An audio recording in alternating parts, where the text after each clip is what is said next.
Before we get started, the devs from Superfuse sent me over a couple of copies of their early access game to give away. Subscribe and stick around and I'll let you know how to win later on in the video. And no, I won't contact you in the comments. That is always a scam.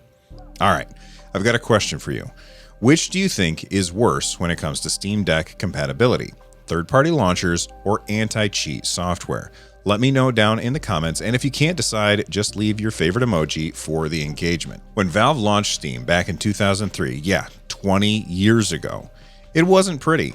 I'm not talking about the terrible green UI that somehow grew on me.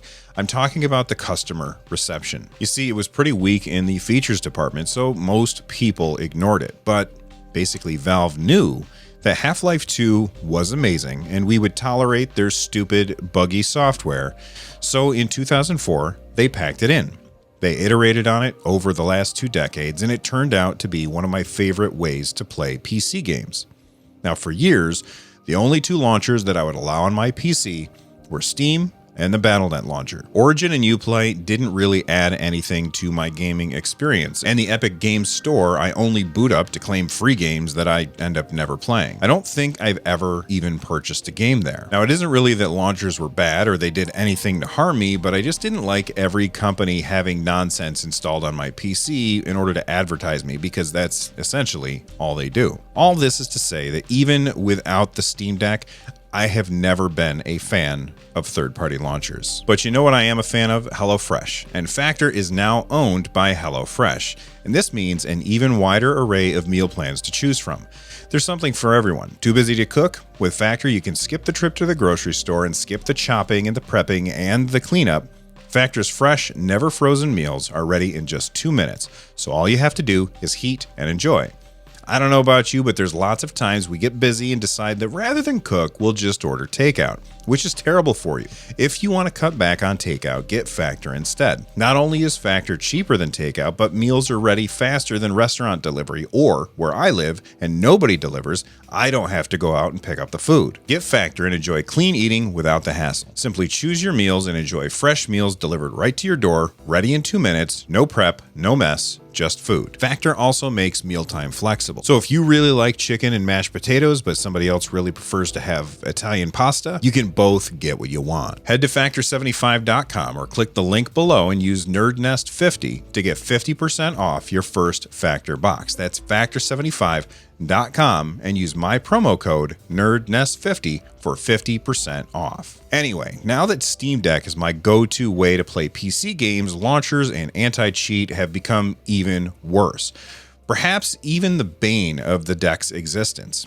If a game doesn't support the right controls, I can usually get it working with Steam input, but if a dev flat out refuses to support Linux with their anti-cheat, then I just can't play their games on the Steam Deck. Or I have to play them with a performance hit on Steam. Recently, Ubisoft's launcher became a problem. This is after The Division 2 was working just fine on the Steam Deck. After the update to Ubisoft Connect, it would give you this error, and this is a screenshot from Gaming on Linux.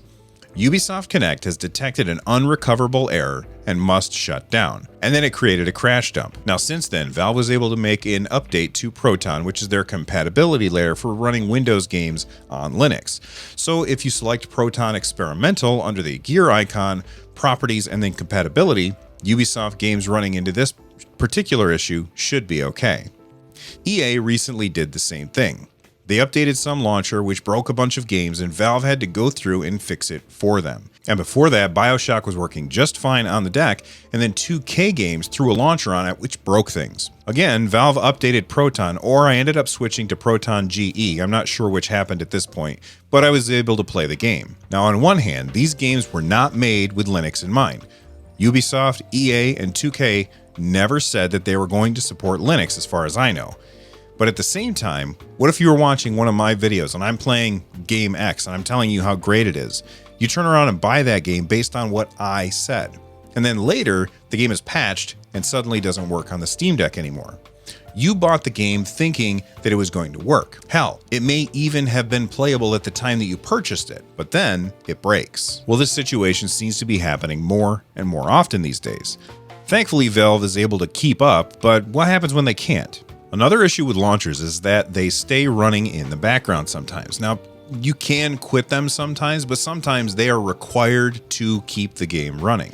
The Steam Deck is a fairly low-powered device. Don't get me wrong, it's amazing what the machine can pull off, but I want every bit of power of the Steam Deck going towards running my game. And if the launcher is running, then some of the RAM is going to be set aside, I'm sure. You know how I know? Every time I'm playing a game that has a launcher running in the background on the deck and I hit the Steam button, it feels sluggish because there's extra stuff going on. Plus, these launchers all have their own friends list, so my friends and I have to exchange essentially phone numbers all over again, when it's just easier to send invites to play games through Steam. But then you have launchers that have DRM built into them, like the de novo anti-tamper, or games where you can only activate it up to 5 different machines before you are then locked out of activating a game that you bought. Of course, I've said this a million times in the past, this only hurts paying customers because the pirates are going to find a way around this each and every time. But you can't really logic your way past these companies because they are not interested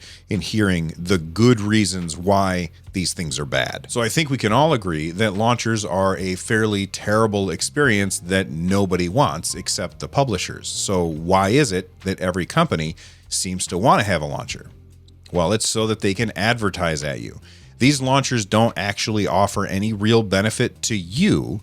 They benefit the publisher. Everyone saw how Blizzard's Battle.net launcher advertised their other games to World of Warcraft players and said, oh, we can do that too. If you need proof, look no further than as soon as Activision purchased Blizzard, we started seeing Activision's biggest game show up in Battle.net. So there's got to be some kind of solution, right? Well, maybe. We'll talk about that in just a second. But like I said earlier, I will never reach out to you in the comments about giveaways, so always ignore that. That's a scam. I'm going to run the giveaway for Superfuse through the NerdNest community Discord. So hop in there. There's a link in the description. Read the rules and join the giveaway.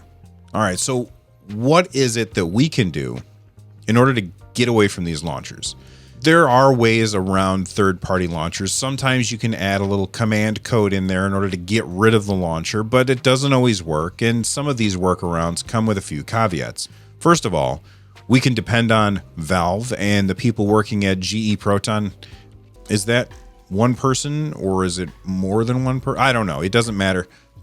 We can either depend on Valve or GE Proton to keep us updated every time these companies break something, but then you have to worry about whether or not that fix is going to last. And as more companies decide that they want to advertise you by building a launcher for their games, we're going to keep seeing more launchers, and Valve can't possibly keep up with all of that. What I'd like to see is some kind of carrot that Valve could offer to companies in order to ditch their launchers, like maybe a break on how much of your profit ends up going to Valve. Maybe trade X% to ditch your launcher, or perhaps preferential store placement for your game. That would likely make SteamOS even more viable, and people would be more likely to use the store. We already have a version of this with Steam's verified system, but I don't know if it goes quite far enough. Though that's asking Valve to possibly give up some cash, so I do think that that's unlikely to happen. Alternatively, Valve could go the stick method and increase the percent that they take from games that use a launcher.